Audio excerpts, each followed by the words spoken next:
عمي والله العظيم صرت اخجل انه انتو ولاد بلدنا. لك هذا جيشنا، هذا جيشنا. شوفوا لهي شو معلقة مسرحيات الجولاني لا تنتهي. ولك هذا الجيش اشرف منك ومن اللي خلفك، واشرف من جيشك ابو شحاطة القديم اللي كان يفوت ينتهك الاعراض وكل شيء بس لانه ما يقرب عليكم. بس نحن هجرنا وطفشنا بجميع انحاء الارض. لك ليش ما عم تخجلوا على حالكم؟ لك ما بتقدروا. شوفوا انزلوا على الحواجز وشوفوا فرق المعامله بين هذا الجيش وبين هذاك الجيش.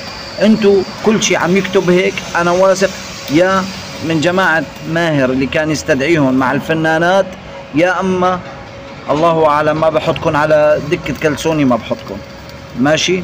بتمنى تغيروا ثقافتكم بالحكي وتبطلوا تحكوا على جيش بلدنا وعلى رئيس بلدنا. اللي عجبه عجبه. نحن يا اخي وقت اللي ما عجبنا طفشنا، طلعنا برات سوريا. هلا انتم اذا ما عاجبكم كمان اطلعوا برات سوريا والله معكم. درب السد ما يرد. اللي ما عاجبه حكم سوريا الحالي وجيش سوريا الحالي يطلع. البحر امامكم والطيران وين ما بدكم روحوا. مثل ما طلعنا تهريب اطلعوا تهريب انتم كمان. الله لا يردكم. وبكفي هيك كتابات على جيش بلدنا.